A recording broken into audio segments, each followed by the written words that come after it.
Okay, folks, here we go. Here we go. Let's have a good show. 1B, stand by. Yeah. Yeah, Get midfield. Just go right now. Go to camera 3. 3. Go to the game. Perfect. Just like that. I'll just go ahead. Yep. Graphics 2 is going to be up for the first. Okay. Like Go right now. Go to camera 3. Go. Yep. Go to the camera 3 just like that. No music. I'm going to hand to Q. Sophie. Wait for it. Wait for it. Wait for it. On radio in the Canal Zone. All right, guys, mic check. Yep. Go ready. Okay, Ricky, mic. Yep, I am ready. Wait for it. Wait for it. Willie, mic check. Yep, let's go. 1B, stand by. 10, 9, 8, 7, 6, 5, 4, 3, 2, 1, and we're live. Okay, and go for it, guys. All right, here we go. We are live. It is 8 p.m. Eastern Time. It is 5 p.m. Pacific Time. And 7 p.m. Canal Zone Time. And now in full Technicolor, our friend Ricky Royo out west. Happy Friday to you, man. Hey, thank you for that, Willie. And you are right. We have a new camera at the Rick Royal Studio. So enjoy. I've got a lot to talk about tonight. So we can talk about the camera and all the great features, but let's get rolling. I've been waiting for tonight, Willie. Welcome, welcome, everybody to Happy Hour at the Balboa Yacht Club, an iconic place, by the way. A Friday night happy hour dedicated, guys, to the history of the Panama Canal, where we discuss with our viewing audience all about the history of the canal, from the construction to the politics involved when this thing all went down in 1903, to the architecture, towns, social events back then and today. And most important, you know, it's all about the people who lived there. Not only the people who built the canal, designed the canal, worked the canal, and lived the canal like Willie and I. It's all about those people, really. This show is all about them. So really enjoy our show tonight, guys. We've got some great content.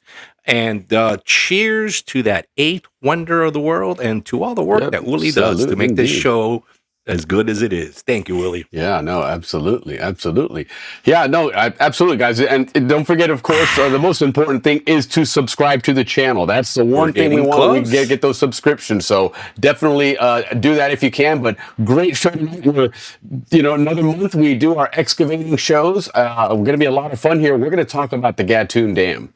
Okay, that's really kind of what makes the whole thing work, right? Without the Gatun Dam, I mean, think about it. The canal is water powered, right? It's 100% powered by water, and the only way that you can use the abundance of water you have in Panama is with that Gatun Dam. So we're going to learn a lot about the dam there and a couple other things there. Ricky's got a lot of bochinche, like he mentioned tonight. So which means we'll probably have to have a bochinche tune come out as well and make its appearance as usual there. And then of course tomorrow is Happy Birthday Panama Canal. Right? That is correct. It's right around, I guess, around the corner. It's right on top of us. That's 112 years now since the day it opened. 112 years. And most of that stuff is the original stuff that's on there. You know, they've upgraded a couple of things on there, but it's a testament to what was made in a time when the technology was still even unheard of. As we've learned, a lot of it was created by the Americans in their efforts to build this canal. So, but anyhow, let's say hello to a couple of folks here, and then we'll move right along. Oh, got a full house. Right on, guys. Hotlanta, indeed. It is absolutely. Yeah, no, it is definitely Hotlanta right now. No doubt about it. It's hot everywhere. It's funny how 1 week changes everything here in the Southeast, because last week we couldn't stop it raining here. It was just rain nonstop for an entire week. It was just overcast and rainy and wet, and now it's nothing but pure heat. But it is what it is. It's not like Panama, rainy season, dry season. You just move on there, right? Hello from sunny New Mexico. Are we still on white? We are on white squares again. God darn it. Okay, let me.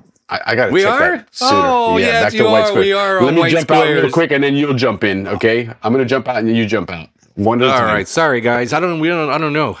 We got all this stuff fixed with all the AI helping us out, but who knows what it's all about, guys. But as Wooly does that, let me tell you, our show tonight, we're gonna do an announcement section, and of course, comments with you guys, followed by Bo Ching Chin. I've got some good stuff for you guys. I'm gonna hold off for that. And we also are going to have tonight restaurant recommendations. We're starting to build a team of chefs. 2 live down there, and 1 travels a lot, who's on his way to retirement. But tonight we will give you some great recommendations. Yeah, Willie, still we got the white guys. Just hang tight, guys. We always have to be ready to troubleshoot. That's the one thing about doing live shows. You've got to be a tremendous troubleshooter. What the hell is going on? Maybe, who knows? We're going to have to ask ChatGPT to help us fix it. All right, as we keep going, guys, we are also going to be discussing Shorty and Slim. They've got a couple of gigs this weekend. We're going to update you guys on that, as well as some train updates, some ACP updates, and like always, we have a little sports update and a little politics to update you guys on, because this whole China-Panama thing is back on. Just last week, we shook hands and said, let's let bygones be bygones. All right, I got it fixed now, so let me remove you real quick, and I'll throw you back on. So thanks, guys. Appreciate it. And Ricky for jumping in and doing his thing there with us. But, apparently we have to remove us from the scene, not log out of the studio. So I logged back out of the studio, but it still had us in the same stupid scene. So it threw me out and threw yourself out here. And now let me fix this, and you will be all set to go. But here we go. This is another reason why we need a producer, man, because some of this stuff can be done. Your troubleshooting has become quite, you're pretty good at troubleshooting. All right, so now I'm on the air, and I believe you are. Let me double check. There you are. Bam. Okay, we are good to go. So, hi everybody. Sorry about that, guys. We get so caught up in it, we don't even bother looking at the chat. Cheers to your troubleshooting, though, bro. Right away. But, truly, cheers to your troubleshooting. Here, look at that. Look at that mug. Play Bochincha. That's what I should have done. Switch to a Bochincha song or gone to a commercial or something. That's a good call. From now on, that's what we'll do. Throw it out there. Throw some Howlin' Monkey or something out there. But, that is true. We were told that's to do whenever we have technical difficulties. Not police. Yes. Please order a just straight up pepperoni. There's nothing better than that. Right. But I do like their ham. Their ham with clams. I mean, if you want to go a little bit outside the norm, try that. It's really good. Yeah, no kidding, man. You know what? Napoli's, all the side dishes. I know we always go there for pizza and we never get the lasagna or any of the other stuff, but that is what they're famous for. The Zonian community, we just love their pizza, right? And there's other pizza places down in Panama that would say they're way better than Napoli's, and perhaps so, but not for the Zonian community. But there are other dishes, Willie. Still, guys, so you don't throw his thing off here, but.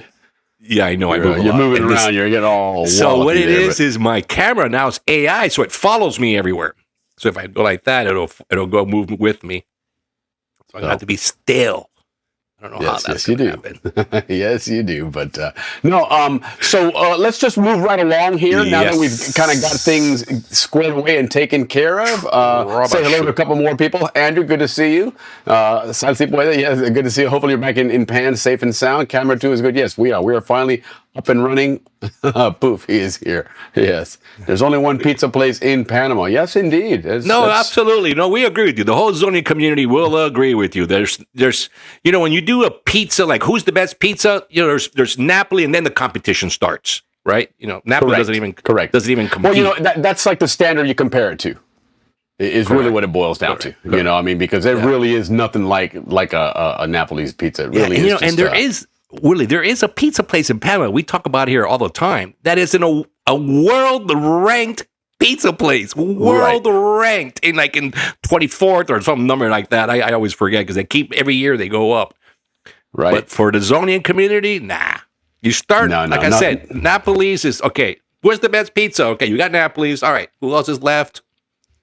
Exactly. That's second. In other words, you're playing for second place. Yeah. At this point, I mean, because it's got tradition. And the interesting thing is that a lot of that was really to cater to the military crowd that was in the Canal Zone at the time. Yes. You know, we did research they really on on the owner. Remember, if you recall, Willie, maybe a year or so ago, and he worked for an American bar.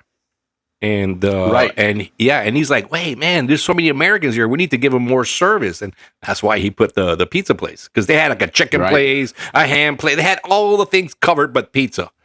And so the guy jumped on it, and boy, look at that. Yeah. Third generation of people running that restaurant. It's the founder's grandkids run it now. And then they're doing the delivery and all the other cool stuff. Oh, very good. And they do have the 2 locations. I mean, it's pretty amazing. Good for them. Good for them. Yeah, absolutely. But Panama mostly likes what the Zonian community calls clean naps. We have dirty naps and clean naps. Sorry that we call it that, guys, but only the Zonians understand. I've never understood that name, dirty naps. It's because of where they are in town. You know, one is like in the upscale part of town, and the other one is kind of in a rougher part of town. That's why we got the dirty and clean. Okay, that kind of makes sense. Then I thought it was kind of like talking about the place. I'm thinking, well, no. It's just the location. Yeah. Okay. Interesting. Oh, that's okay. Right on. Cool. All right, listen, let's get some announcements going and then get Ricky's Bochinche going here, and then we'll jump on some excavation here. But don't forget, guys, our K-Pasta segment is always sponsored by the Canal Zone documentary Substack, and we'll talk about that as soon as we get through with our little tune here. SCN Television presents K-Pasa. And now here's this evening's host, Army Sergeant Bob Foster. Good evening and welcome to K-Pasa. We've got 2 guests tonight. First Sergeant First Class Jim Webb. Sergeant Webb's with the 227th Military Police. That's right. I just love that intro, man. Yeah. That's it. Yeah, it really gets us in the mood, you know, to get this show going. Yeah, that's the one that takes you back to the zone, man. But that sure does. Well, Shorty and Slim seems to always take us back to the zone, and they've got 2 big gigs tonight. Sunday night, guys, at 4 p.m. Actually, they're going to be at the train station. So try to make it to see a good show. B, for a good cause, to do whatever we can at the last moment to save that building, which, you know, deserves to be saved. It really does. I mean, there's a lot of work to be done, but so what? Do it, save it, preserve it. Let's go. Yeah, and Willie, I think they're also playing Saturday. Playing Saturday at the Elks Club, and Saturday is their 31st anniversary. As long as they've been around, they've been almost as long as the Panama Canal. You know, and singing about the Panama Canal at the Elks Club. Huh? Okay, so everybody remember, if you're down there, Elks Club is a big Canal Zone hangout. Has been for many years. We'll be playing, and then tomorrow's also, you know. God darn it! They did it again, man. We're out again. Oh my God! Yeah, Willie. man, this is getting ridiculous. This is you know what? We could do this segment without our faces. Why don't we put on a screen that doesn't have our faces? Then everybody knows what we look like. Yeah, I guess we can do that. All right, let's just go right to Bochinche while you fix all that stuff, man. So, here we are, Bochinche for tonight's segment. Hold on, we can at least do that. Well, let's do some Bochinche the right way. Where the hell is the that right way? Bochinche? Well, you know the way it's, you know, Bochinche was made to be. They don't have to see us. No, but they should at least hear the Bochinche too. El Bochinche. El Bochinche. El Bochinche. El Bochinche. El Bochinche. El Bochinche. El Bochinche.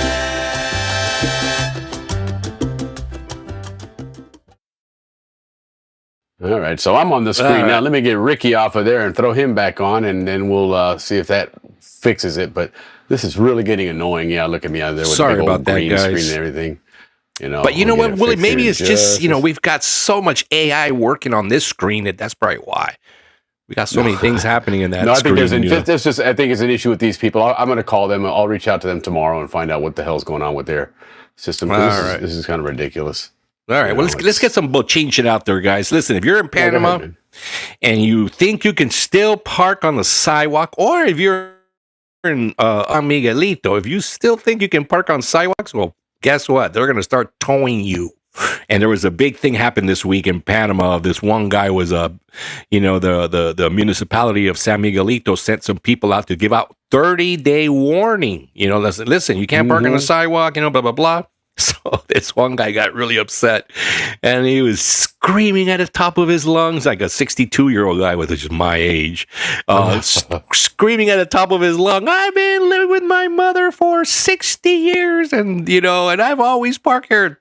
Tell that woman, where am I supposed to park? But the thing is that the guy made such a show that there are a number of memes coming out with that guy yelling that and everybody making fun of it. But truly, Panama now is cleaning up its act. No more parking on sidewalks. They're going to tow you. And it's a $300 ticket. 300. Wow. Playing. I mean, they got to put a stop to that ASAP, right? And you know what, truly, Willie, what I'm seeing is the reason why is Panama's so freaking hot because all the trees have been cut down. Yeah. So gaining that area back allows, there's a planting area and a sidewalk area. The planting area is obviously for all the infrastructure, all the underground stuff goes on in the planting area. Well, and there's where you can put all the trees, and that's what both municipalities are doing. And what they do is they're copying Medellin. Medellin is really known for planting a lot of trees and reducing the heat. I don't know exactly how many, but it seems like they always talk about like it's a 20-degree difference when you have trees versus no trees. Sure. So park correctly if you're down there, guys. Let's see. ACP News. Listen, this is for the announcements. If you're down there, anybody, their apprenticeship starts pretty soon. They're taking applications. 200 spots, Willie. So, man, Panama, jump on that. If your nephews, your nieces, your grandkids, whatever it is, get them in there. Apprenticeship, 200 spots. ACP. So, they're always, they're doing a good job, man. There's nothing to it. They're truly a great, great organization. All right. And I did hear from them, actually, from their office. They unfortunately, with everything going on with the whole, anniversary of the canal and everything, it was, kind of short notice. But they definitely wanted, they wanted to join us. They just, timing wasn't right now. So that's cool. I'm no rush. We'll follow up, but still, we're never going to get anybody here if we don't try. So good job, Willie 100%. And Ralphie. Ralphie set that up, by the way. Yeah. So right on. He did. All right. ACP. What else is ACP doing, guys? So Willie, when you cross the canal, there's like different pay structures and different ways of crossing it. One is, of course, you call ahead of time, you get your reservation, and you do everything properly. There's one price.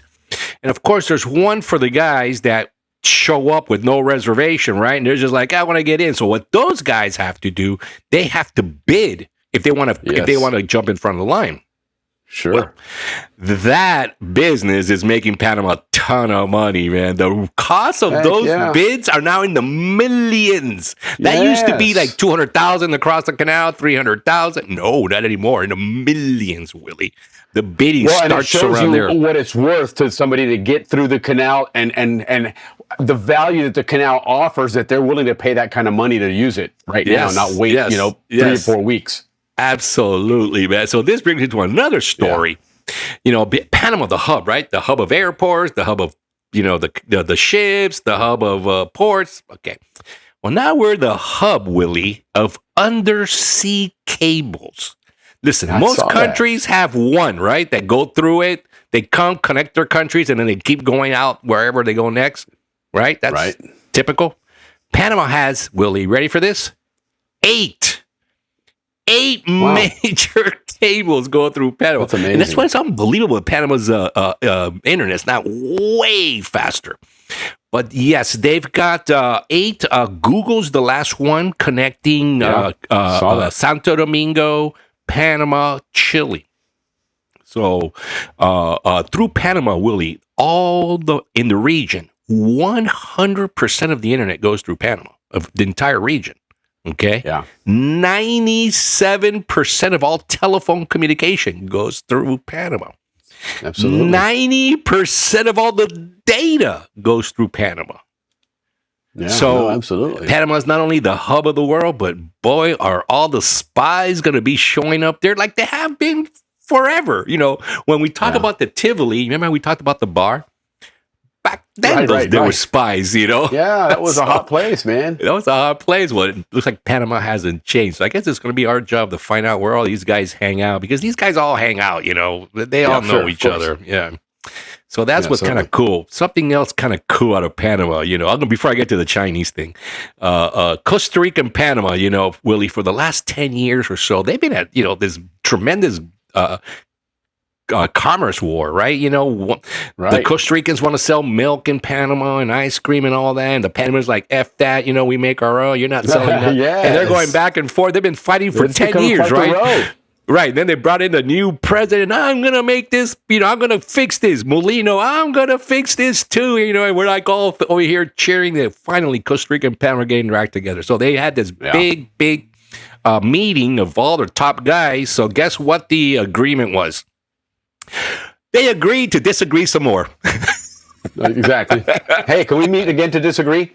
All right. Hey, thanks. Good meeting. Yeah. Take care, man. Fun over world commerce. Absolutely. Yeah. Yes. So Costa Rica and Panama, man, they're not going to settle this, man. They're not. Nope. We're not letting you sell up. They're not going to let us sell our stuff there. They're not going to we're not going to let them sell their stuff here.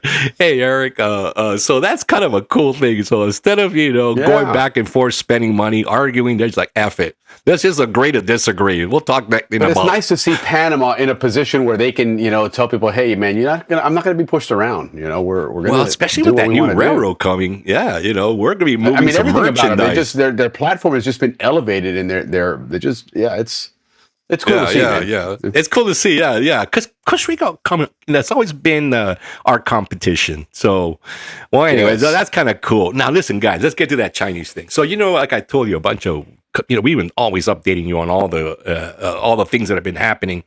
And the last couple of weeks, they shook hands, Willie. All right, no more. We're not gonna continue to, investigate your boats and all this stuff that we've been telling you. And they kind of shook hands, and they agreed that Chinese are going to be bidding on our projects, etc. Right. So what happened since that time, Willie? The Chinese, Persian Gulf, right? Nobody can go through, right? Either way. Sure. But the Chinese have been getting through, right? You always see it on the news. Oh, China, one boat got through, two boats got through. So guess what? And they also have oil pipelines going up into Asia and going that way. Okay, all right, but let's get to the ships. Yes. Get to the ships. So there's always in the news 1 or 2 ships snuck through, right? This and that. Right. Well, guess why? Because Chinese now are using Panamanian flag ships because they knew the U.S. wouldn't attack them. Until this week, where the U.S. finally said, you know what, enough that. Sorry, Panama, we got to do this. Boom, and they had to shoot a missile into a Panamanian flagship. Panama, I know, but this is what China's doing to Panama. Right. They're using their ship flag to break the law, and then, if they're going to be attacked, they're trying to circumvent that, yeah. Don't do us a hint, man. Nothing surprised me with those guys, man. I trust Molino will find a diplomatic way out of it, where they'll shake hands again and, drink some sake or something. But that's what's going on there, guys. So I enjoy that news, even though it's not doing us too good. Well, speaking of Chinese, they designed the first train that was, the big bullet train, and then has been redesigned. And a new design team has come in. Mm-hmm. So, Willie, like we mentioned last week, but, we kind of had to rush through last week because, again, we were having these issues. But this week, I'm going to be more specific on that news. Well, the first phase, Willie, were you able to upload that plan that I sent you on WhatsApp? It's okay, but give me a second and I will. No, I can pull it up here in just a moment. Because that way you can see all the stops. So on the first phase, which is going to be built pretty soon and hopefully work at the same time as as what they call the Línea 3, the third line, which is the one that goes from Albrook all the way out to Chorrera. Well, not to Chorrera yet, but it'll get there soon. It's almost to Chorrera. If you can put that map up, Willie, we can talk. Yeah, that's what I'm trying to do right now. Yeah. Where is it? So the Línea 3, as you know, is tied to the bridge. So there's not going to be no train until that bridge is built. So in the meantime, this new railroad is going to build a railroad bridge next to the one up there that crosses over by Summit. I forget what they call that bridge. I think it's actually called Bridge Number 3. You know, the bridge number 1, 2, 3, and 4, right? Because the last one that they're building now is Bridge Number 4. So if you can see in the map, the green or yellow line is going north and south. Guys, I'm colorblind, so I don't know exactly what color that is. Yeah, no, it's yellow. That's the one that's yellow. Like the traditional Panama Railroad route. Right, that's a traditional Panama Railroad. So if you see where the railroad kind of bumps out, it says Ciudad de la Salud. All right, that's where the bridge is going to be. So there's going to be 3 stations on the east side, you know, where we all live. The main station, the big terminal, is going to be in Albrook. And then it's going to go north, and the first stop north will be Corzel for all the everything that's going on there. You know, because there's going to be a port there as well. Plus, you know, there's a lot of Zonian housing there and a lot of stuff going on there. And then a third stop, Willie, on the east side of the canal will be at the SCN, right in front of SCN, which today they call it Ciudad de la Salud, or the Health City, because it's a ginormous hospital. Government hospital with the latest technology that is now, there. Is that right inside part of Clayton also? Yeah, which is right at the entrance to the Miraflores Locks. That big field there. Okay, that is the humongous hospital.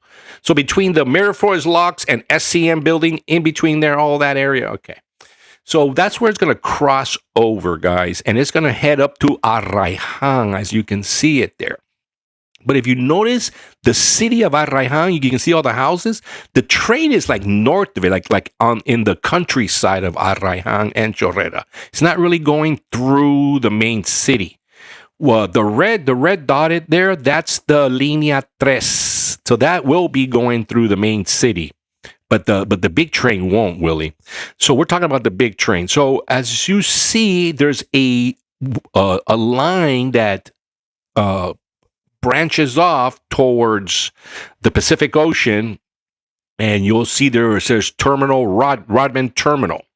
That is a future expansion that's going to go all the way out to Howard. And then on that side, you know, it's going to be heading south along, you know, the canal, and its first stop is going to be in Rodman, you know, because there's a lot of naval activity going on there. And then the second stop, Willie, it's going to be in Farfan. Well, I think actually it goes to Howard and then Farfan. I don't know. Can you guys see the colors? Puerto Balboa. I think Howard and then Farfan. So Farfan, there's a lot of beaches out there and hotels. So they're going to have the train's going to go all the way out there. But I think what's going out there actually, Willie, is going to be more ports, more deep sea ports. It's going to in the future. Sure. So the train's going to go to Howard, Farfan, and Rodman. Those 3. That's in the future expansion. Yeah, and I would imagine a rail investment of this kind, you're relying a lot on freight more so than passengers. So it makes sense. Oh, this is a freight train. Ports. Yeah, this 100%. Is a freight train for sure. This is to move freight. But then again, we're going to be able to go to Chiriquí real fast for, you know, just get on a plane. On the train and go to Chiriquí, you know, the way they do in Japan and stuff like that. So it's going to be pretty cool. So back to the train. The first stop will be in Arraijan, which is up in the northern part of Arraijan. If you can see on the map, I don't know if you can tell which it's the city and which is, you know, the green is, you know, the boonies, and then the other concrete colors where the city is. So the train is actually up north, away from people. So that there indicates it's not really meant for, you know, people to commute to work. That's what La Línea 3 is for. But I'm sure they could. Probably cost more. And then there'll be a second stop on this third phase. On this first phase, there's actually 3 stops. There's Chorrera, which Línea 3 is not there yet. The Japanese are looking to fund and build it all the way out there. And then from there, it goes to Capira. Now, Capira, Willie, is, like we mentioned before, it's going to be the hub of this part of the train. There's going to be more hubs along the way up. There's going to be one in Santiago, and I'm sure one up in Chiriquí eventually. But for the first phase, the first hub is in Capira, where that's where they're going to have a free zone. You're going to be. I imagine eventually you have a branch line will come out from there as well. I would assume. Oh yeah. It'll go. From there. It'll keep going. Phase 2, phase 3, phase 4, like so. Right. But Right now, a branch line that would go like north and south up into the interior. At that point, yes. But I think the one that goes more north and south is going to be the one in Santiago. And then because that's where then it takes off towards the Peninsula de Azuero or Veraguas or keep going up towards Chiriquí. Yeah, that's true. That's a good point. That's going to be the big one in phase 2. But in phase 1, this one, really because it's so close to all the terminals and stuff, they're going to have an aduana there. So let's say Costa Rica, Nicaragua, whoever is sending their semis down, they unload there, and then from there they can export. But they've got to go through customs. So they're going to have a customs office there as well as a free zone. And it's going to be, like I said, the hub of all this, this first phase. And so, guys, that's going to be happening almost pretty soon. I mean, they've got the studies already underway and I think completed. So they're going to be naming a contractor anytime. And we'll see both those trains hopefully operate at the same time. Now, one of the things we want to do when you take those trains, you want to drink some Panama beer, Willie, and eat some, good Panamanian food. So this brings me to this other story regarding Panama beer. Panama beer has been around forever, right? And since we've known it, as I've known it, they've had two different owners, right? The original owners, and then they sold it to the Colombians. Well, they just sold it again, $98 million. Heineken bought them, Willie. I think, didn't Heineken owe them before or have a stake in one of the breweries down there? I think they had a stake in it because I know, on their website, it's part of the Heineken portfolio is, Cervecería del Barú.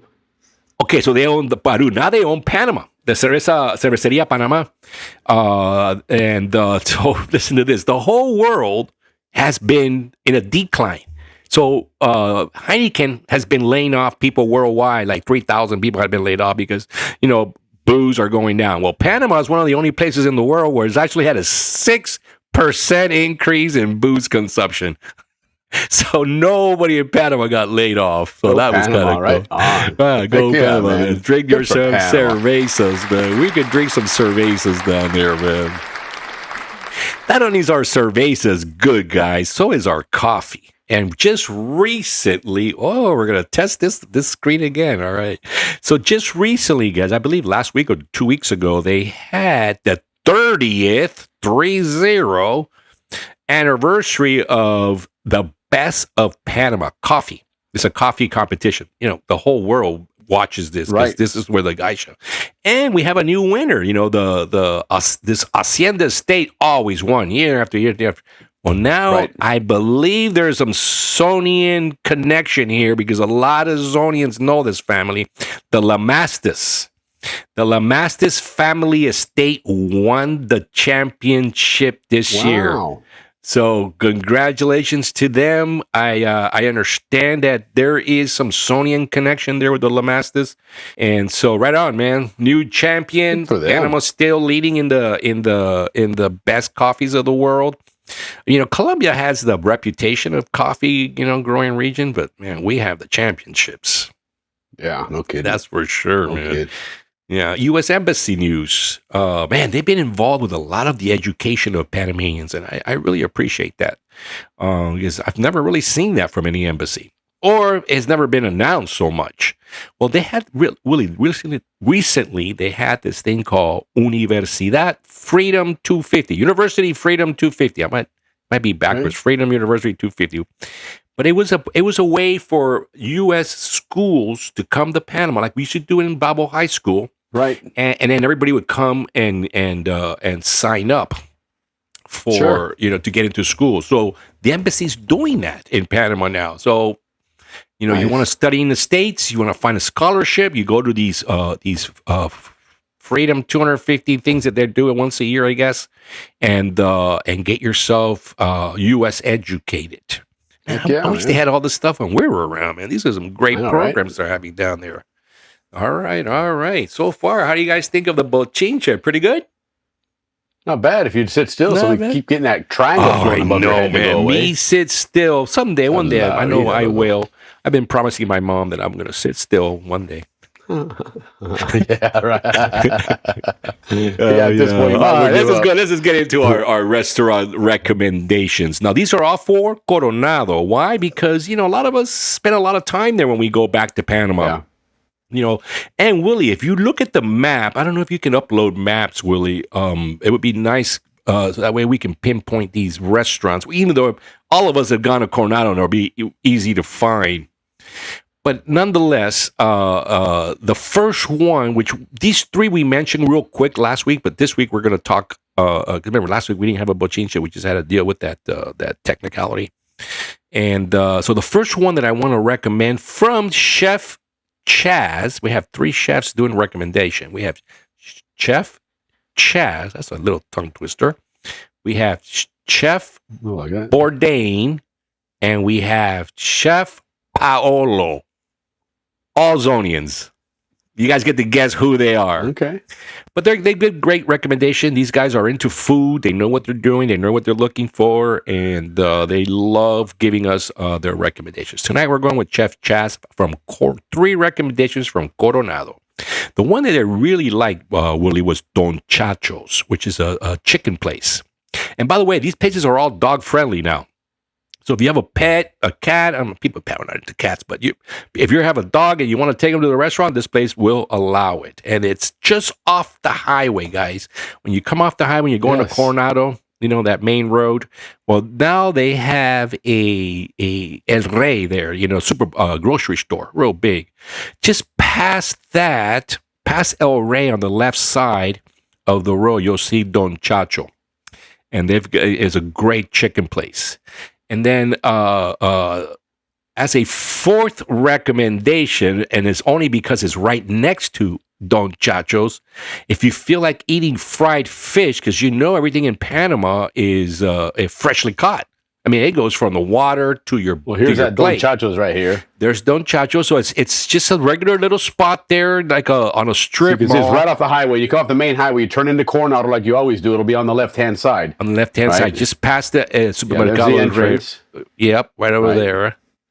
It is right there. Oh, that spot right there. No, you passed it. Oh, well, that's back down kind to of Coronado. showing you so right you're there. kind of familiar with the area. Yeah. But, so if you want to get good there it is. chicken, that's the place. And then to the left of that, across that street, there's a place that has the fried fish. So you can either get barbecued chicken on one side or fried fish on the other, which is it's called The Bench. And it's actually also recommended. But, we only require three. So if you had to throw in a fourth, only because they were so close. Oh, that's a great map there. Willie, do they have an off-ramp from that highway to Coronado? Or do you got to turn left and cross that major highway? That I couldn't tell you. Anybody out there been to Coronado lately? I haven't been to.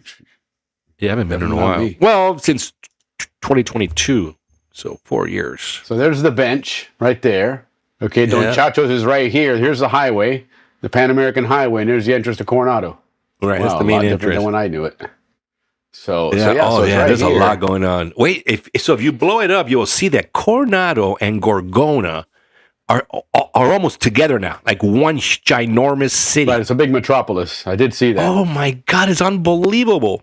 All right, let's go to the crazy. next recommendation, which is up that main street, which I believe is called Eisman. Because he's the founder. this is Coronado look right at here, Coronado. guys. Look at this. Look at Coronado and look at Gorgona ridiculous. right on top. I mean, look. There's Gorgona right there. Look at that. Looks like one they're kind of ginormous connected. There's a couple of roads metropolis. you can get between one and the other right here. Look. Yeah. There's two And on roads the right there. You beach get from side. one to the other. Oh my God, guys, and that's all expat. Not everybody, Yeah. but a Yeah. vast majority of people there are There's a lot expat. of them. Yeah, a lot That's the of expat Americans there. community. Yes, that's why there's so many great restaurants. Now, All right, what's the third one? The third one is Luna Rosa. Now, this is up that main road, and if you remember where the condos were, there was like a turnoff there that would go to the right. Yeah. Okay, right there is where Luna Rosa is, and they've got that flatbread pizza that people love because it's really, it's non-fattening, right? So you're not eating all that dough. and that's what they're known for. They got good pasta as well. They say that they don't have any specific dish that is just spectacular. All the dishes are spectacular. So whatever you order there, you're going to really, really like it. And they got the flatbread pizza. That's what they're known for there. Luna Rosa. And it looks pretty cool. And then before that, Willie, there's a turn. If you remember, there's a McTaggart's lived there. You turn to the left off that same main road.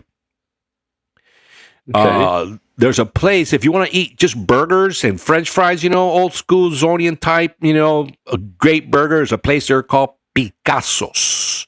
So it's if you go back to that corner at the condo and then you go back towards the entrance, there's the first. You'll see the first right there. There it is. Oh, this side maybe. No, there's a concrete mixture there. Maybe that. Oh, the Picasso's. Yeah, I know everybody builds big concrete, but there it's a great place for burgers. There's the spot, right Picasso's. There's the spot you want to stop. Also dog friendly. A lot of. Look, it's got an outdoor cafe area to sit as well.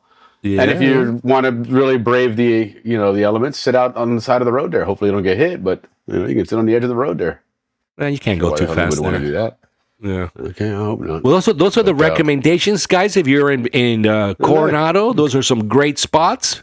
Once again, Don Chacho's at the entrance with the bench right next to it. Luna Rosa for some good pasta and flatbread pizza, and then Picasso's for all your. Look, they got some pizza there. Right on. Yeah. But they're mostly for their burgers and their chips and stuff like that. Okay. The pizza. Well, depending on what type of pizza you like, that flatbread seems to be pretty popular. Or in San Francisco, the Detroit style pizza is popular right now. The square pizzas, real thick dough. For some reason, that's real popular. Yeah, I guess that makes sense in Panama. We have empanadas, but okay, right on, cool. Yeah, that's our recommendation, guys. Our next Bochincha segment will do Chef Paolo. Also recommending 3 spots in Coronado because that's where all the restaurants are, guys. And we'll bring you guys up with that, and then we'll come back to Chef Bourdain for some more city restaurants. But the city, Willie, we have recommended the city, but we've recommended the award-winning chef restaurant, and those are like the super expensive one. But if you feel like spending some money and you're in the city, don't forget Fonda Lo Que Hay award winner, number 65 in Latin America.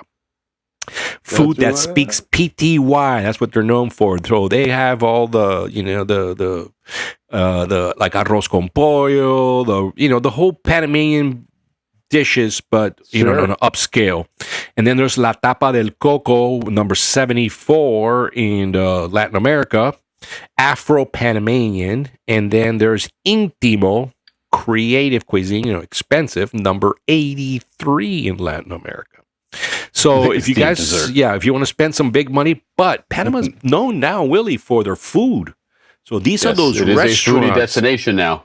Correct. These are those restaurants. Yeah. The first recommendations are for the expat, for the Zonians, or us guys. The guys with the, you want to spend $20 and have an amazing meal. Okay, well, these are the more expensive. You're going to spend over $100. Oh yeah, this is upscale eating. This is good fine dining. But and make sure you get your reservations. But these are one of the reasons why Panama is on the food map. And of course, there's always Austin Mamas and what's the taco place called? Nachos Tacos? No. What's our Zonian taco place? Magoo's Taco. Yes. Yeah. We always recommend them. And Gamboa. It's always been, it seems like, and that's kind of a human thing, that anywhere that you have an area that's considered a crossroads, you seem to have a lot of good eating because, that's something that's very cultural is food.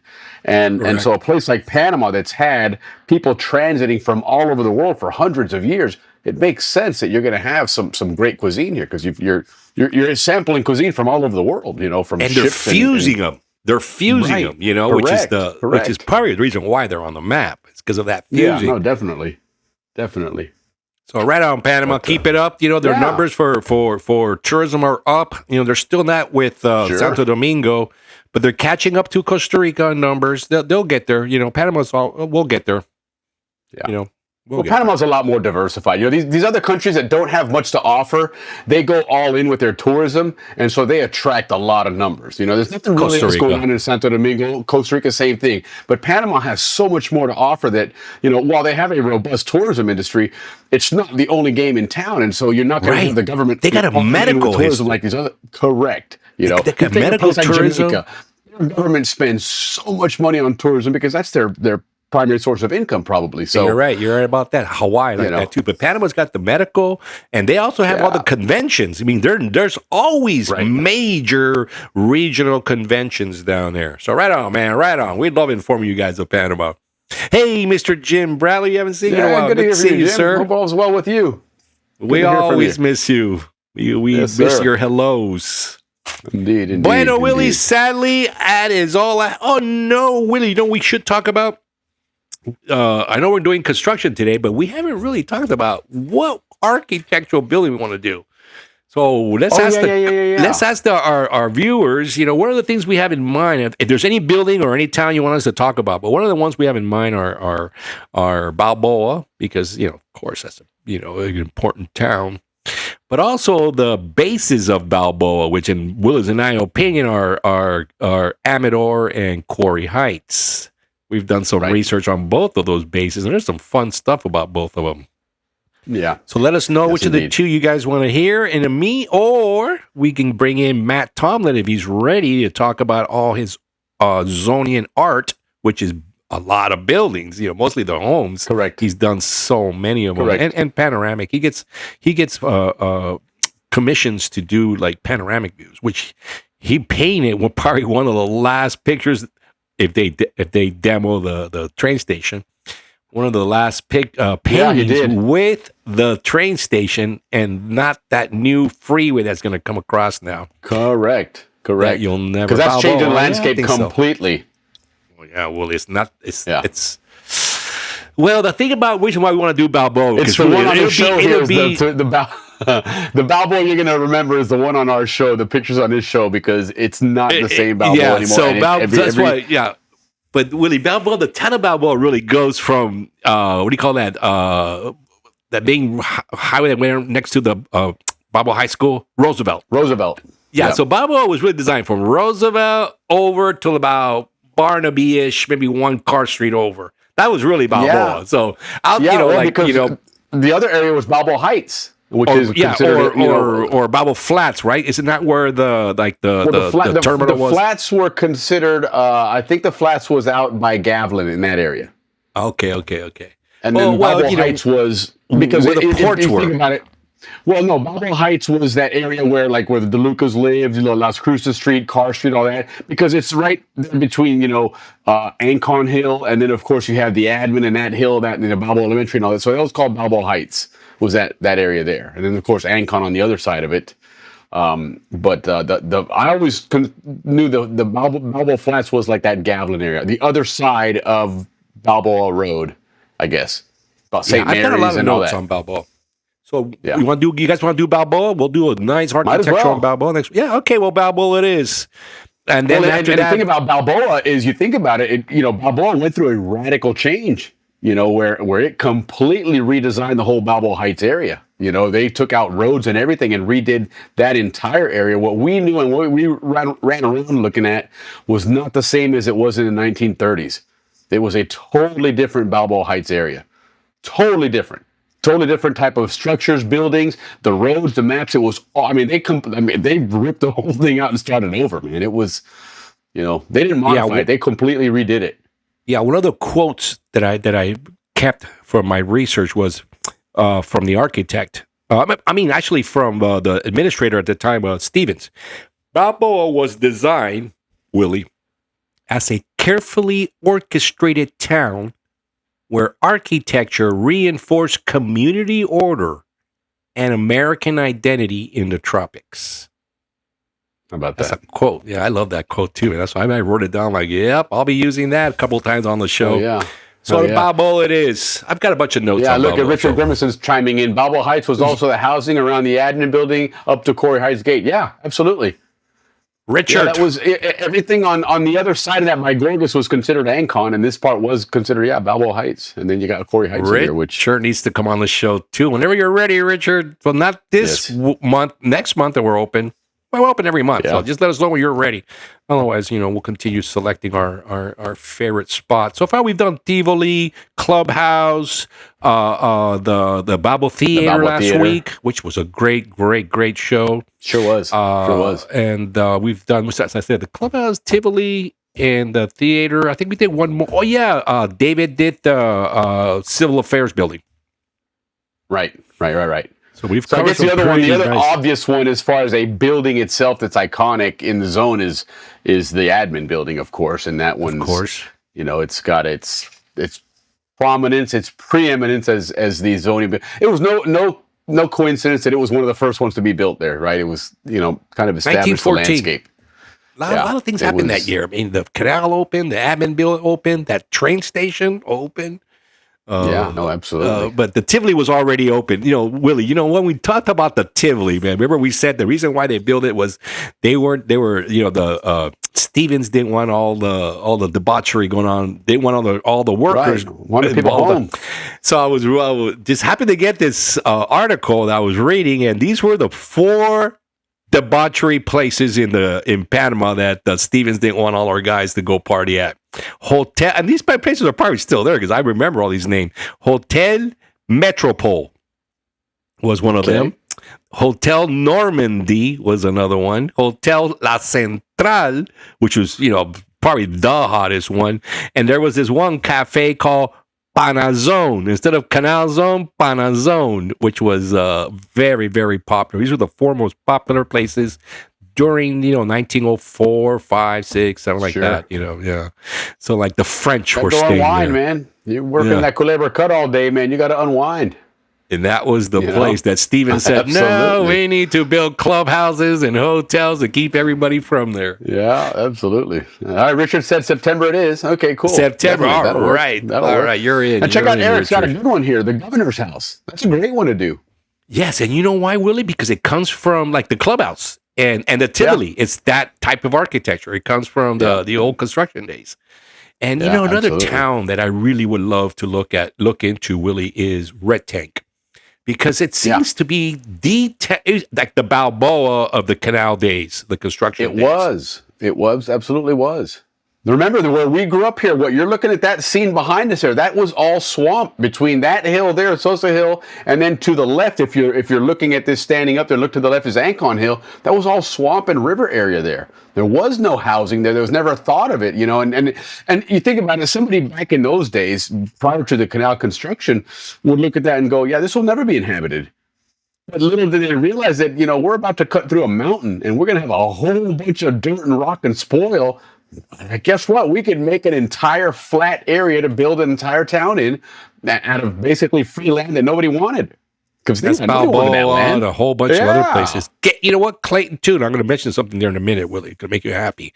Well, guys, speaking of Red Tank, and last week we also mentioned Lakeview Golf Course. Well, I got some info on that, Willie. They just celebrated an anniversary, the golf course, July 20th. But and the reason I'm bringing it up, it was actually started in 1962. So the reason I'm bringing it up, Willie, because it was the former ball field for the Red Tank community. So that's where. So now we know where Red Tank is. I mean, last week we kind of talked about it where it was out there in Chiva Trail, but now you know exactly what how. My dad had mentioned that to me. Because the police lodge was on that road that we would go back there. So that's Red Tank. That was the Balboa. Well, then, a bunch of the superintendent, Willie, of the grounds and branch division of the Canal Zone. I mean, I guess these are the guys that cut our grass and took care of all the landscaping and stuff like that.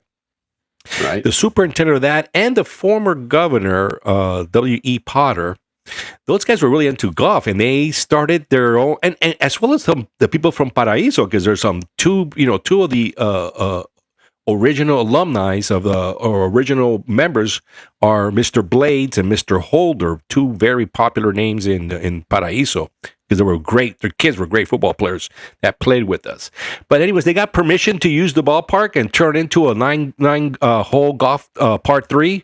And I'm not sure if it's still there today, but it was when I was growing up, because I used to stop there for shark meat and crystals, since that's what me and my buddy Jerry Curtis were into. Everybody was drinking Panamas and Soberanas. Jerry and I were into crystals. Anyway, guys, so that's what we have there. And, what else do I got for Butch? That's it, man. It's all my Butch. Interesting. That was a good one. There's a lot of interesting stuff going on. The only other one that I thought you were going to touch on, and you saw a lot of the postings on it in social media over the last couple of days. There's been a lot of military training exercises taking place in that entire region, and Panamax is front and center with it. But in fact, Pete Hegseth, the defense secretary, was down there, and yes, he was, Willie. Some interesting statements. But listen, so the deal is like this, and through our chat group, we've gotten a lot of help to get this news out there. The United States just can't leave the canal, guys. You just can't. It's just way too valuable. And then, we've all grown up with the drug cartel. We've all grown up with, all the crime that they commit and all the judges and presidents and everybody they've murdered. And we've been living with this BS forever, right, guys?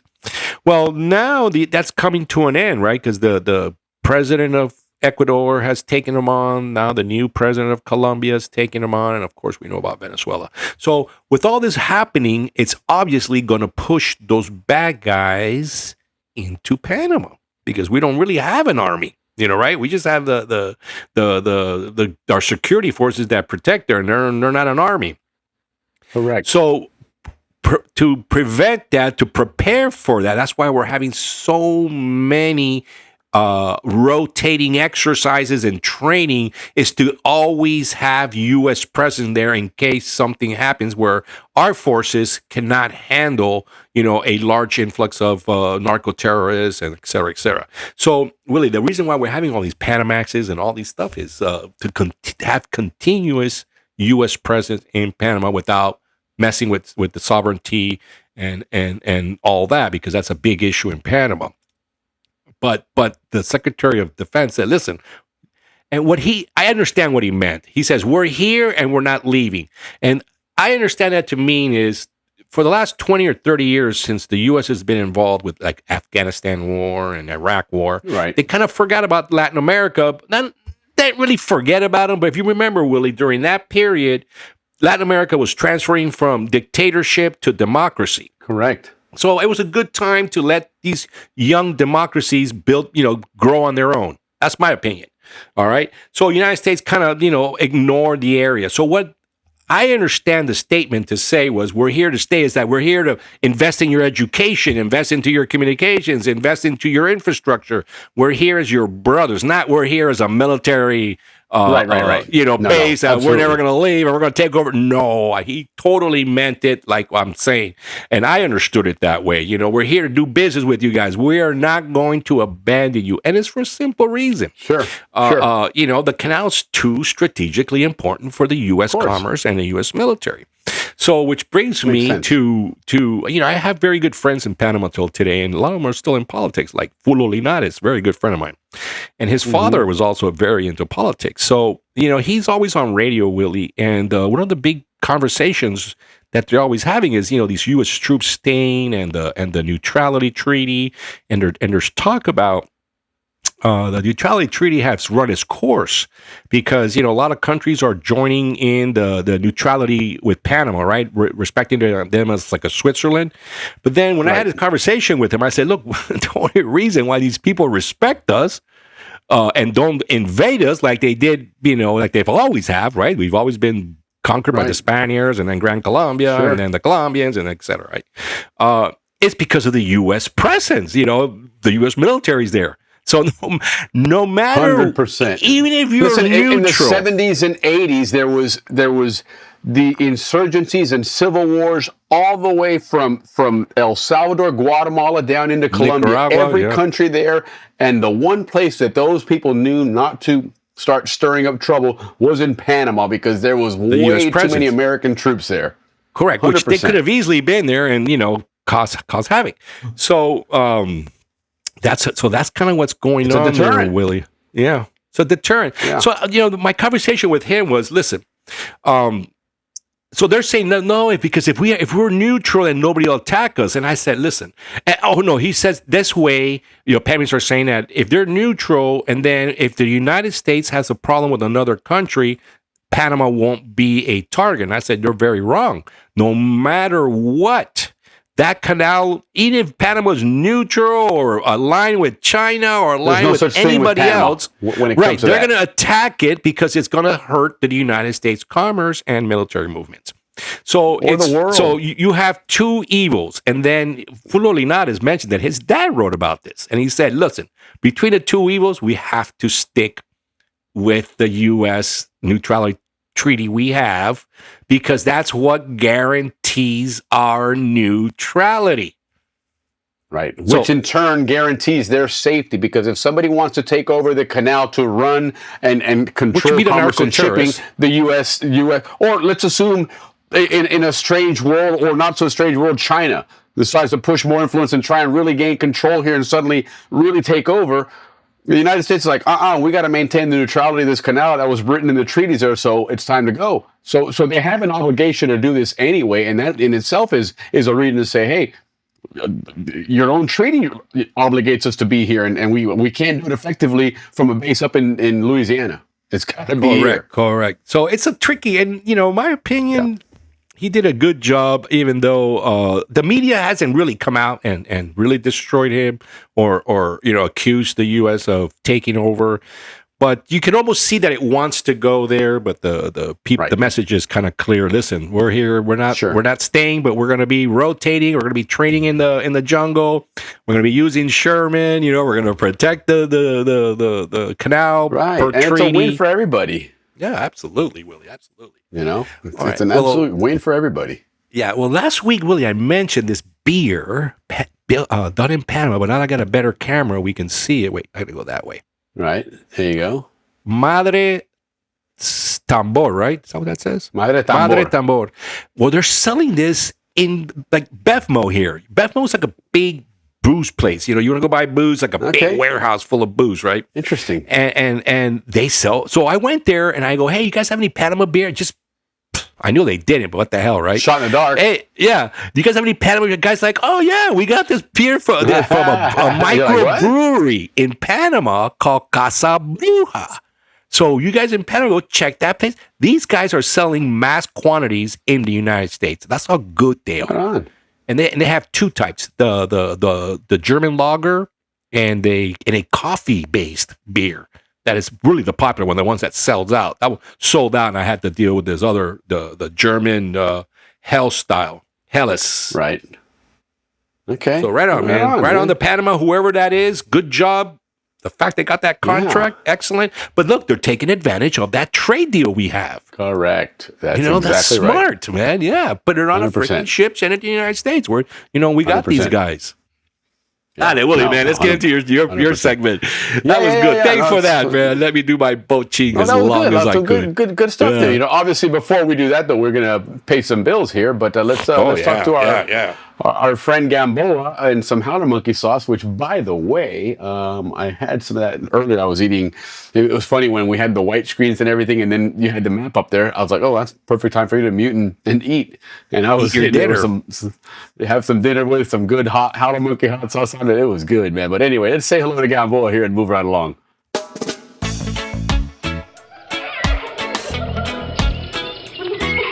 Howler Monkey Sauce sent me to the jungles of Panama in search of their new spokesperson, and let's see if we find them.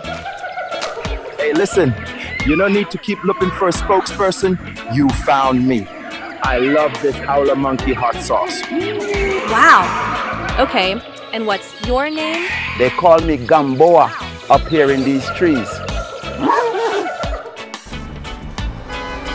Roll camera and action. This one, the Amarillo, is going to be amazing on chicken. Trust me. Do you know a Howler monkey who can describe the sweet heat of our original with authentic ají chombo peppers or the fresh punch of verde where habanero warmth meets crisp bell pepper? How about the bold tang of Amarillo, yellow Scotch bonnets blended with mustard seeds? And of course, our hot, the same great flavor as original, with red habaneros for that fire. Our sauces are all natural, no preservatives, gluten-free, pure flavor and pure fire. Are you the next Howler Monkey spokesperson?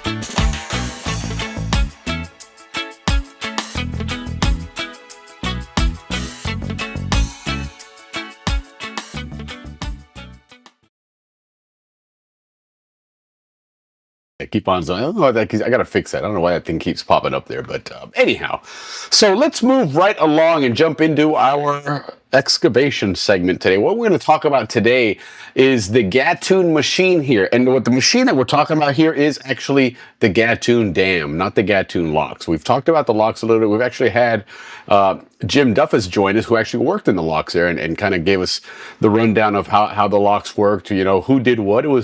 It was interesting, some of the things that we learned about those locks. For example, I never realized that they actually had somebody walking the whole time next to the ship, and they kind of were in charge of that ship, and which made sense when you explained it, that they're looking at everything. They've got a radio. Yeah, they're one of the top with guys. Everybody. Yeah. Rain or shine, too. That's it. Exactly right, man. It's kind of a cool thing, If you have that gig, you kind of got to feel good that you're, that's my ship, man. I'm in charge of that ship. I'm walking that thing from, start to finish. But anyway, it's 40 walks a day, man. Yeah. Right. That is cool. That's a pretty cool gig, and it's got to be interesting to what they have to know and understand and prepare for. The size of the ship, the weight, what is carried, and all these things. Maybe weather, if wind's going to be pushing it, and all that good stuff. So it's cool, man. That was an interesting perspective, which is what we get a lot of out of this show, right? We learn a lot of things that we took for granted. We never bothered to take a good look at it. It was just there, We grew up next to it, so we didn't really pay attention, and now we're like, man, I wish I had really paid attention to that. I wish I had asked one of my parents' friends to, hey, take me to go check this out, right? Because that was the main thing, that we all grew up with somebody that worked in one of these places that probably could have, given us a tour and, hey, this is how this works and all that good stuff. Because, a lot of it we experienced doing like the summer work and gigs like that, where you got to, like your sister got to walk down in the culverts down there in the locks. It's pretty cool, having that experience down there, and it's a shame that we didn't realize it at the time what we had in front of us, and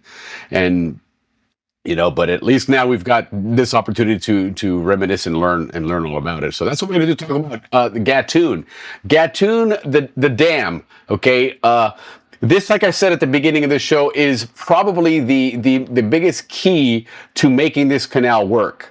Was the dam there that dammed up the Chagres River, middle of the rainforest. It produces, just ridiculous amounts of water, and very hard to tame. You could have a very calm river one day, and 12 hours later, you've got 40-foot floods and just raging rivers down there, and so it's very hard to control.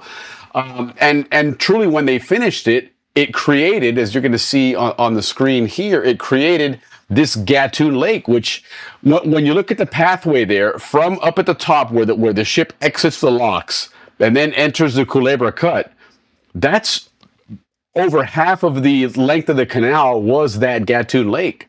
And it really does also give you more of a respect for what the job was to cut through that Culebra Cut, because that took almost 10 years to cut through that.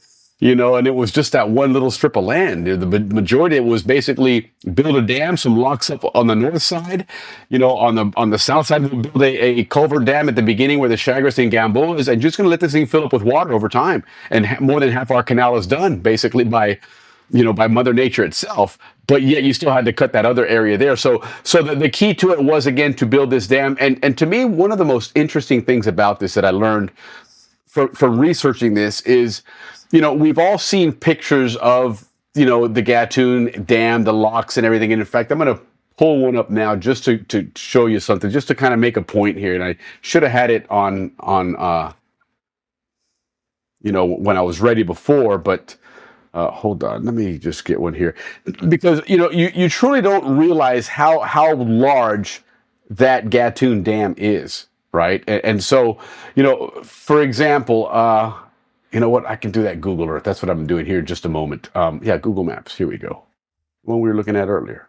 Yeah, I love Google Maps. Or Google Earth is probably more detailed. Yeah, well, and fortunately, they both kind of work together the same way. You can see Chagres, how big and how important Chagres is, and where it starts. No, I've never really seen it like that. Without a doubt. Yeah. So this here, let me share this screen here in just a moment. So what is that mountain range where it starts, Willie? You guys, anybody know that mountain range? Because that's God's mountain. That's where all the water comes from. It's what they call the Continental Divide is that area there, where it started. The river started north of that, right, and started working that way. But so here's the Gatun Dam area, and the truth about it is, we assume that this piece right here, this semicircle, right? Everyone says, "Hey, that's the Gatun Dam." No, that is the spillway of the Gatun Dam. The Gatun Dam starts over here at this corner, this bend here, and goes all the way virtually up against the Gatun Locks. This entire area is the Gatun Dam. It is an earthen dam that is over a mile long, or over half a mile long, and almost 1,500 feet thick at the base. And that's what the dam is. That the piece that we see up there, that's the spillway, which controls the water. You can let it down, let it up, and whatnot, and of course that generates power for that area. But that was, to me, the most intriguing thing about it, is that we just kind of understood from seeing pictures and what our knowledge of it was, that it's that little area there, and said, it's just the top little piece, man. It's the thing below the water is the massive dam, and that was the piece that was most impressive, for these guys to do that construction on. So let me go ahead and get back to that piece there again, where we were just at here. There it is. Okay. So again, once they dam this area up, then you're able to create this 164 square mile lake, which at the time was the largest man-made lake in the world. Mm-hmm. And that really became your bridge to then get over the Isthmus of Panama and then start lowering yourself through the locks on the Pacific side, or vice versa. So that was, that was the really impressive thing about it. The Gatun Lake itself has a lot of structure still underwater there that in fact, hopefully one of these days we'll get Lance Wiskowski on, because he did a lot of diving there and has a lot of pictures about that. But there's a lot of structures there, because they weren't going to move them. They just, filled it up and it was time to go. But here's Willie, the interesting thing. Sorry, Willie, but it's important. They were built out of redwood. That's why they survive underwater, because redwood can survive under raw all day long. Yeah, it's a testament to that material. You're absolutely right. Yeah. Absolutely right. And that's why they spared didn't spare any expenses in getting that and importing it all the way out from California, because they realized what it was going to do for longevity and stuff. But right. So, and in the tropics. The Panama Canal, obviously there's two versions of it. The French attempt, which was in the late 1800s, and then, of course, our attempt. What's interesting is that we were going to mimic a lot of what they were doing and really repeat a lot of their mistakes until we finally came to our senses and through different surveys and studies and stuff determined that, hey, a sea level canal is really not feasible in this area, especially on the Pacific side with your tidal changes so much. It's just very difficult to do. And part of that was damming, because they still were going to have to dam the Chagres River somewhere. They recognized that the Chagres River was a river that, we don't see it today because of the fact that it pours right into the lake. And so the water levels have risen to the point where it's really slowed that river down quite a bit. But back in the day, that was a very, very violent river many times of the year, especially during the rainy season. And so the French were going to do it in an area near Bohio, which is further inland, but there was a couple of different interesting things about it. It was 17 miles upstream from the Chagres mouth, right? The Chagres mouth is in the Balboa area, right? That's considered the Chagres mouth. So this one was 17 miles upstream of that. The bedrock, and this is what's interesting, is what they were looking for was a lot of this work that they did. You had to find where the actual bedrock was, or the actual rock on the Earth's crust, versus all the dirt and stuff. what happens over time in a place, especially in a tropical area, right? You have trees and debris and leaves and everything falls into these rivers and these lakes. It eventually sinks. It starts to rot, and it becomes the dirt. And over decades, hundreds of years, 1,000 years, whatever, you suddenly have a very thick layer. It feels very firm, but once you start putting a lot of serious weight on it, it starts to sink. And it turns out it's not as steady as you think it is and as firm it is. And so, finding the bedrock really was critical to these things, especially something as big as a dam was. And you're going to see here the size of this thing and why it was so important to find that. But, part of the reason also they found the composition wasn't right in that location, for that dam. It eventually was going to fail. And that's one of the things that they did conclude. Whereas, with the Gatun Dam site, it was right near the coast. I mean, it was 3.5 miles from Limon Bay, from the Caribbean. It was right there is where that area was to finally dam it up.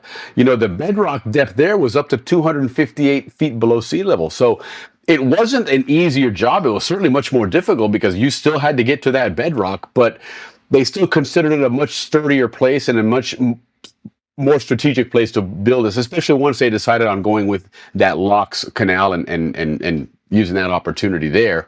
But again, it was going to create that reservoir, which was 164 square miles, which is a massive, massive lake, for any stretch. Fish for tarpon at the bottom of the end. Yes, the dam and the locks areas were very well known for great fishing. It really was an opportune area for it, for sure.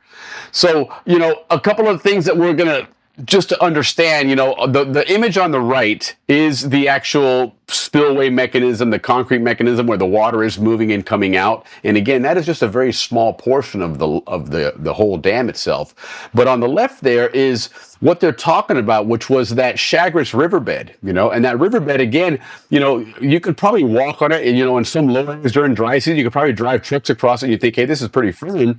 But when you start putting really large major structures on it, you come to realize that ground moves a lot and it sinks a lot. And so there was a lot of work to do there. And they had to actually create these exploratory pits. And they were 90 feet deep. And they were actually big enough they were like small rooms that people would go down inside there and check all the soils of samples throughout the year to understand how the water was moving from the dry season to the rainy season to then determine, is this area, going to work for us? And as it turns out, strategically, which I wish there was a way to see this, what that area looked like, because there was a valley between that highland area on the Atlantic side that was where the Chagres River cut through, and that's where they actually built the dam. And now, of course, we see it all as water. It's 85 feet above sea level, and so you really can't appreciate the terrain or the topography there. But it was a very natural place. It made total sense to build it there, but nonetheless, it was still a monumental project here. So here kind of gives you an idea of what you're looking at, okay? To look at the scale of this thing, okay? Like a pyramid. It is, very much so. But if you notice, look at where the sea level is, or the lake level is, 85 feet. So what we're seeing, and again, on that earlier picture we saw from the map, you're just seeing that tippy top area there, right? All the rest of it is all underwater, and it goes, that entire length, it's that level of thickness. The base width is 2,300 feet, nearly half a mile thick. Okay, that's incredible. Okay, the waterline thickness is 397 feet, and the maximum height above sea level was 105 feet. They were originally going to go 120 feet, but they even at 15 feet they determined would reduce the weight. And in fact, the weight of this entire dam, they're estimated to weigh 30 million tons. Let me think about that. So that's why, again, you had to get to that bedrock, right? Because otherwise, that is no doubt about it is going to sink, and that could be catastrophic. As we know, that canal gets breached in any way, shape, or form, and the water drains. You're talking years that it's out of commission. This is not something that you're going to fill up over a couple of days, weeks, months. It's going to take years to recover. So it was absolutely critical that they did this the right way, and they had never attempted anything of this scale or this size. The French weren't going to do that. Heck no. They had They had no money to do touch that. Yeah. No money, nor the equipment. The equipment they had, as we've seen from the other previous episodes, it was just completely not capable of hauling these amounts. It would have taken them 50 years, 100 years to build this. You know. Here's another example of that, and this is the interesting part of where it all started. You have what they call tows on either side, and it's not on the long sides; it's on the width, on the the lake side, and then on the back side that's draining out, with the Chagres River on that channel, and those are called tows. They fill that with a bunch of rocks, and that forms the base. That inside there, now they're going to start creating that big mechanism. And one of the things they talked about here was as they would dump dirt and silt in there, the larger pieces tend to stay to the sides, and just with the way the water moves and whatnot, the silt starts to work itself towards the middle. And the finer it is, the more it gets towards the middle, and it starts to settle down over time, and it actually creates a waterproof seal, believe it or not, from the actual dirt itself. It was really interesting, some of the things they found out about this thing. What about even with clay, that apparently the makeup, the structural makeup of clay molecules, they're flat like discs. And so when they all start falling in very fine silt, they all interlock and they create a very impervious, almost like a rubber sealant, right? And you put it in the ground before a pool or something. So it's interesting how Mother Nature works there. But as you can see in the diagram here, on the left is those rock tows. And what they did here, because again, you're talking about an area at the base was almost a half a mile wide. So you can envision a half a mile wide if you're looking at Balboa, right?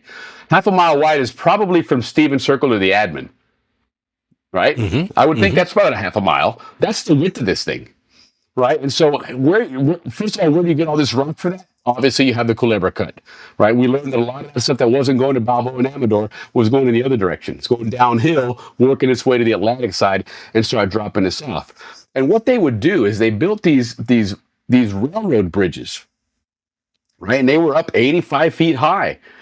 And they would bring that train in there full of rock, and they were using those Lidgerwood flat cars, and they used the same plow, and they would plow all that rock off the sides. And they just did that for months and months until the rock would build itself up, and pretty soon it surrounded the scaffolding of that rail line. And that's how they could, and just, of course they would move it over a little bit more, move it over. And eventually they filled in that whole area. And in essence created a mountain or a big hill that was, long and I guess narrow in the scheme of things. But on the inside, what they did is they took the dredges. This is where they took some of those French dredges that they had repurposed, and they turned them into suction dredges. And they would create this slurry of mud and water that would, again, because of the clay structures inside it, it would eventually pack itself down and interlace all those structural pieces on it, and it would create that impervious layer. And then over time, they keep filling it in more and more. It settles, and then they finally fill the top of it with dry earth. And that's really the whole concept of this dam. Of course, there's more to it than that, but that was basically how they came up with a way to build something of this size, understanding that failure is not an option here. This thing has to hold, and it has to hold forever. Right? It's not you're not going to take this down and rebuild it in 50 years, Well, I bet you that's how they build islands, those artificial islands. That seems like probably how they do that. How Panama built that artificial island? Yeah. Yeah, they absolutely do, And nowadays you see in a lot more of these places where they actually have those big concrete, they're not even boulders anymore. They look like geometric pieces. Right, but they kind of interlock in themselves, and they use those a lot on breakwaters and things of that nature. Because I think that's probably structurally stronger, and I guess what it does is when the water hits it on a wave, it breaks it up into a bunch of different directions as opposed to one, solid wave smashing into the wall. Right. They don't move so easily when they're on that triangular. Correct, kind of like and they dissipate the water, the strength of the water. Yep. So check this out. In 1908, one of the areas that you saw, remember we were talking about all that silt and dirt at the bottom, and how important that was. Well, they started building this rock wall there, and then all of a sudden they had towards November 1900, they're getting a lot more rain. It's towards the end of the rainy season as well. But one of those areas started to sink, and they come in one day and it had dropped almost 200 feet in that rock wall. And it was because of that soft under area. They hadn't cleared it out far enough, and they weren't quite at the bedrock. And eventually it collapsed. Interesting thing about it, two things that were interesting. One, 1908, there's not exactly internet and satellite information. And so, a lot of times the news that may get out is not necessarily the right news, the right accurate information. And so a lot of people were thinking that the dam had collapsed. Well, heck, they hadn't even started building the dam yet. They did, but they weren't to that point yet. But the news all over the United States was that this dam collapsed, and now the people are dead everywhere, and this canal project's going to fail. And it got to the point where Teddy Roosevelt sent President-elect Taft, which that in itself I found kind of interesting, that the president sends the president-elect down, as if they work that way. But nonetheless, he sent him down with some engineers to look this thing over, and what they discovered was that the way that collapsed, it forced that slurry mud out on the sides, and it sealed it up and made it actually stronger as a foundation. So it actually, did them a favor. But when these engineers investigated this, it turns out they reported back to Roosevelt and to the States, everybody, and said, hey, this thing actually is way stronger than we need it to be. But yeah, not to worry that's not even a setback. It actually helped us out in the long run. But here's something interesting. You're talking about making money, right? We talked last month about how people were making money in, working the canal, that the cost of living was so low that they were sending, just millions of dollars back home. And the other thing about it was the supplies that were being purchased in the United States. You talk about, Bucyrus, 100 steam shovels. Well, those things aren't cheap, right? You're talking about 200 locomotives and 500, 600 rail cars. None of that stuff is cheap. And so one of the things that obviously was needed everywhere was concrete, was cement. And so they ordered the Gatun locks themselves, because that whole Gatun project was pretty much the locks in the dam. They were all right in that one area there. But the Gatun locks required 2 million cubic yards of concrete and 2,250,000 barrels of cement. Which, by the way, the difference between cement and concrete is cement is your base material. Concrete is when you mix it with your other materials to then create your filler, right, or your structure there. So, you're ordering these barrels of concrete. So these things were done by the Portland Cement, or the Atlas Portland Cement Company up in Portland, Maine, was who they ordered these from. 4,500,000 barrels of Portland cement. So somebody got paid, man. Somebody got paid some good money. But you know what? That probably created a lot of jobs, because if you think about it, you weren't shipping this down, 1,000 barrels at a time, right? Because the canal cannot afford to pour concrete for a week and then be off for 5 weeks while they work for more concrete, right? And so this thing, when you're talking about these factories up in the States probably had to double or triple their workforce, almost similar in a sense to, the World War II effort, where all of a sudden your car manufacturers started making aircraft, right? And everybody started manufacturing in large scale. That's what this caused. For those industries that were impacted by it, they were suddenly hiring everybody they could, because they were suddenly required to supply just ridiculous amounts of raw materials. It was quite the undertaking, and they got themselves a nice little contract there. I would not mind being the salesperson on that contract, at even at 3% commission, your grandkids are retired. But the other thing was, again, as we learned a lot about, was a lot of this automation, right, to keep this thing moving. Because one of the things that we understood is during 1903, because a lot of what we did as far as our heavy equipment was using steam, it was not practical from a financial standpoint to stop and go.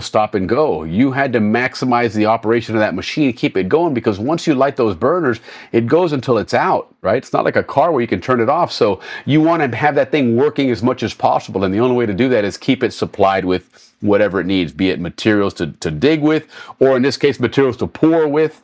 But so at the docks, they had, huge storehouses there for cement to keep rotating it and moving it out on those rail lines. We learned that this is where a lot of those French rail cars that weren't equipped to work in Culebra, but they were certainly useful. You had them running in and out of the docks here on the Atlantic side all the time, right? You had these specialized electric conveyors there, and it's funny how AI sometimes treats it, because it puts a cable car in there, but I don't think they were using cable cars to haul things over there. But that looks more like Ricky's town there, where you have cable cars that. But remember, that was a form of transportation. So yes, they could have used that. They could have used that, Willie. They could have used that. It's possible, but Possible, nonetheless, yeah. it was just interesting that they were using a lot of these different mechanisms. Electricity wasn't something that was produced a lot, and certainly again, you're talking about Panama, early 1900s. There wasn't a bunch of power plants there to supply all this stuff either. Only of the canal, really. Correct. And so, the cement mixers, they had massive cement mixers. And then the cableways, that's the one that's interesting. You see that a lot when you see the later construction of the Gatun locks themselves and of Miraflores, that, you had these huge towers, and they were on rail tracks. And the idea there was to constantly move, just so much cement and concrete to be constantly pouring and making this thing happen so that it could get done. And even then, it took 10 years to do all that. It's just amazing the gargantuan effort that was undertaken here.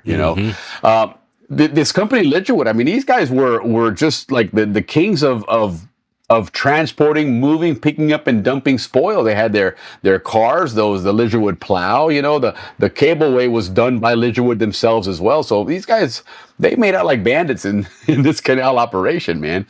25,000 tons of steel rail. That's one of the things, remember, we talked about how they repurposed a lot of the French equipment and even the rails, because they had to make the rails a different gauge. So they had to rip up a bunch of rail, and that's a bunch of good steel. And they took that stuff and they turned it around and used it for these cable cars and created these just rows and rows of rails there to be able to move this stuff and constantly be pouring concrete and making it work. And I bet the strategy of pouring changed I bet it did, without a doubt. Yeah, and didn't you mention that, Willie, that there was two something? Well, there was like a rainy season and a dry season hauling, was it? You had mentioned that in the past. There was that, and there was also an interesting thing. It didn't really have to do with the logistics piece here, but they had a very, very in-depth monitoring of the Chagres River. And they could tell you with about 12 to 15 hours notice when you had to get out of an area because it's about to be flooded. There's a raging torrent that's getting ready to come down in this direction. It's been raining on the other side of the hill there for 3 days, and it's time to start moving. And if they didn't do it, and that was part of what we learned in 1904 and 1905 was the struggles of having, the operation being handled up in Washington.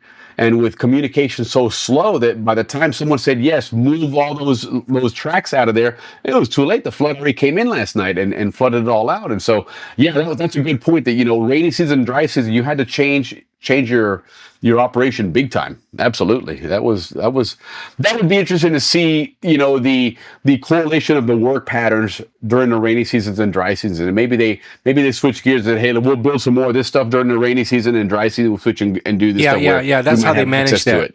Right. That's how they manage it. Like they're going to pour concrete mostly in the dry season, things like that. Yeah, certainly. So the other thing that was interesting about this was that supply chain, right? Because again, you had to make this stuff work. They were very purposeful. We tend to look at things like concrete, and unless you're in that industry and you understand how that works, it's not just any grass and dirt and whatever you can throw in there, mix it up, and you have effective concrete. You have to have something that's gonna, like we said before, it's gonna last an eternity, and so the sand that they used was from Nombre de Dios. And we know Nombre de Dios was up a little bit west or east of even Portobello, right? And that was one of the early colonies in Panama. But that area also had a very, very fine sand that they were able to dredge up and bring that in and use that because it was exactly what they needed to mix this concrete. Again, the Portland cement was brought in from the U.S. and shipped in constantly. Portobello had some rock area there they had a quarry there as well. And they crushed a lot of the rock there. It was interesting because you need sand, but you also, depending on what it is you're building with the concrete you're trying to make, oftentimes you'll put crushed rock in there in addition to your sand. And so they not only do they have the big stone to drop in there to start building this, 2,300 foot wide, hill basically and dam, but there was areas that they would bring this in, and your entire job in this entire section and factory here was nothing but rock crushers. These big piston and steam powered, hammers that are doing nothing but just pulverizing rock and turning it into smaller pieces or into sand that you can then gravel turn around and use in your construction and gravel. Yeah, absolutely. And then of course you had your train loads of stuff coming in from Culebra and everywhere else. But there was a lot involved in getting this Gatun area, and again getting this dam going here. It's interesting. The dam is the hydroelectric, right? But until it's built and opening, it's not providing you any bit of power. In fact, it's consuming power like everything else was. And so what they ended up doing was they set up a warehouse where they would start producing their steam and generate electricity. And it was all oil powered. That was the one area where they realized coal is just not going to work. It's too time consuming. There's too much you have to do and clean out. Oil, you burn it, it's gone, basically. Whereas coal, once it burns, you got to sweep it out, right? You got to clean the area out. You got to refill it again. And so it was more practical to do it with oil. And so they ended up building a power area, which, if I'm not mistaken, and I'll research this to follow up on it, it's still there, and it was intended to be supplying power for this whole area. And then once the dam opened and was operational, they would switch that one to be the one generating power, but they would leave this one as a backup, right? In the event that something catastrophic happens, the dam is breached, something happens. And I mean, if somewhere else, the Gatun locks get blown out and the water drains out of there, well, that dam can't produce any more electricity if there's no water flowing through it. So they had a backup power system, which was the original power system. They just said, hey, well, let's just leave this in place and just keep it maintained, because exactly. Why get rid of it? Right. That's a great machine. Murphy's Law, man. Absolutely. And it works well, And you know who invented that Murphy's Law? A Zonian. A Zonian, yes, that is very true. That is so cool, man. That is so cool. You never thought of that, right? Yeah, if something go wrong, it's going to go wrong. It has to come from the canal, man. Only the canal. Yep, absolutely. So here's the difference in the power sources. Again, early on it was steam power, and it was generated through oil. You're right. It wasn't really like the burning, they're kind of showing it like coal there, but it is oil burning. And then from there, of course, it transitioned over to the power generated by the actual dam itself. Again, just a little bit of that supply web here and what they had to do. It was really costly, but they wanted a system that was going to be perfect, right? The 56-ton Porter locomotives hauled stone from the quarry to the crushers, operating on a steep grade. And that's a big deal. If you understand railroads, a 3% grade is actually very, very steep. Okay. If it was going uphill with that load, it would be very difficult to achieve, especially in the rain. It would be very slippery and whatnot. But the flip side is you can go downhill with virtually no power at all. You're right. And so it's much more economical to do that. They're obviously going uphill empty. They're going to fill up with rock and come back down, get them all crushed up to then, like you said, get that gravel and sand and things like that. They're talking about the built in just 37 days. And then I got to double check that, because I don't think that's the whole Gatun Dam. There's no way that was built in 37 days. But there's some interesting facts here that we talk about when it comes to, the spillway and how it functions, what they built into the ground and stuff that you don't see in any of these images. But, those squares that you see that are called baffle blocks, there's 19 of those that are on the other side of the spillway.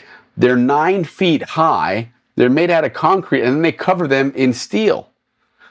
And those are designed for them. When the water hits them, it basically smooths out the turbulence on it, so it doesn't wash away the channel behind it, right? Because the amount of pressure that's coming out of there, and at that height and speed, would just completely wash out that bottom. Even if it was just flat concrete, eventually it would start washing it out.